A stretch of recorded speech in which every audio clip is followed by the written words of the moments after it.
Hopefully you're all sat down for this one, because with the reveals the other day, we got some fantastic models, but I'm here to talk about new lore, massive new lore that is going to ripple across the 40k narrative. We're finally going to get Guilliman versus the Silent King. Vastor's there, Call's there, the Lion may be turning up as well. So let's jump in, let's look at this, let's talk about this, because this is massive. So for those of you who have no idea what the hell I'm talking about, after the reveal show, they put up a bunch of articles, and in one of the Black Library articles was this book that you've seen in the background right now called The Silent King. This is the last book in the Dawn of Fire series. So whatever happens in this book now is going to ripple into the next big lore narrative that we're going to have for Warhammer 40,000. You can see on the front cover, Guilliman, the Silent King, Belisarius Call, a bunch of Necrons. It looks like we're going to have a showdown,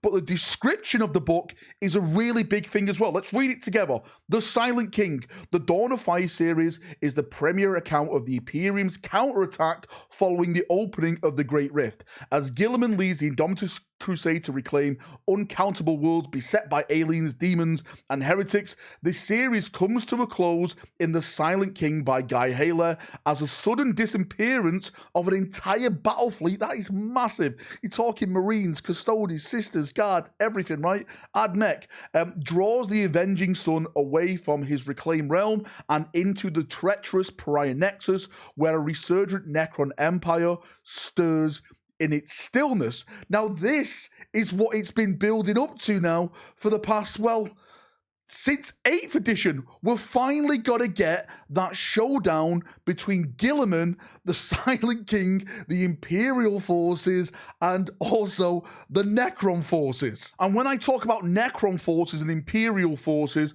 like, we have Belisarius Call there, who's brought his own fleet. He's doing his own Belisarius Call things, which is, you know, left up to what we can believe with that. He's researching Necron tech, trying to use it of his own methods against chaos and stuff. But also, when it comes to the Necron forces, you've also got Imhotep the Stormlord there, because apparently there's a civil war brewing within the Necron dynasties themselves. Some of the Necrons are not happy with the Silent King's return and what he actually did to the Necrons, so you've got all that potentially slung in here. On top of that, you've got Vastor, who's now appeared in the Pariah Nexus, up to his own shenanigans. Remember, Vastor is searching for this weapon that could change the fate of the galaxy in terms of chaos. It could give chaos the one-up and make all the chaos plans come together. Does that mean Abaddon is going to show up because he promised this weapon to Abaddon, and then Abaddon's going to unleash it, which is insane? But also, if you've been following the narrative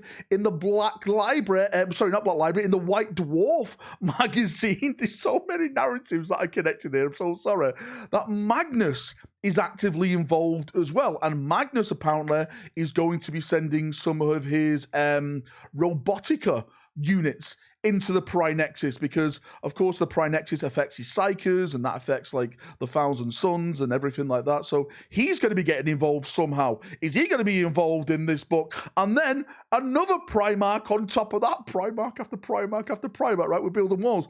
That could lead to the Lion also being mentioned and popping up in this book, because the Lion is currently searching for Vastor. He wants his revenge. Everything that happened in the Arks of Omen, with the rock being attacked, the rock being ransacked, he blames Vastor. The Dark Angels, the Lion, the Unforgiven, they're all searching for Vastor. So with Vastor going to the Pariah Nexus, that may be being alerted to the wider galaxy. This is where potentially now we could have a showdown of some absolute massive, huge characters in Warhammer 40,000. We could even get the scene that we talked about the other day. I did a video, Where the Hell is the Lion? And we all want the Lion and Guilliman to meet. Could this be the book that sets up that story? The Lion appears. Guilliman's like, who's this? It's me, brother.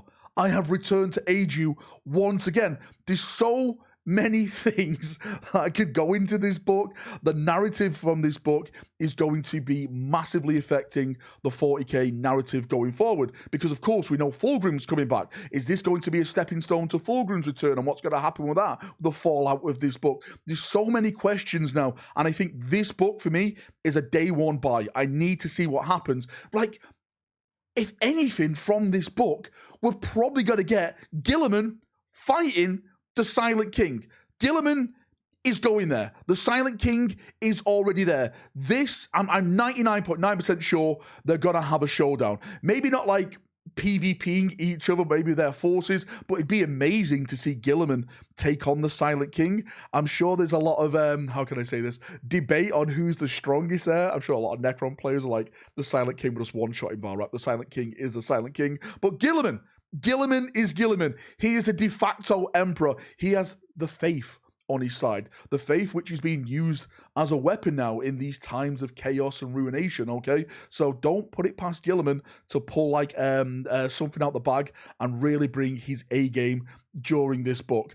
Call could get involved. I like this. There's just so much stuff. There's literally so much stuff. I'm so hyped about this. I have no idea why they didn't mention this more on the Black Library show. They literally glossed over it with like a second's worth of footage. I never even mentioned it when they were talking about what's coming in the Black Library Festival event. But I'm telling you right now, this is probably going to be one of the biggest books going into next year. I know we still want more stuff on the King in Yellow and everything like that, but this story now is going to affect the story going forward when it comes to Warhammer 40,000. And I'm absolutely massively excited to see where we go. Hopefully Games Workshop will cover this more. We'll get some more information about it, but the brief segment of information that we do have over on the Warhammer community website right now, I think it's big, I think it's impactful, and I really do think it's going to change some things forever.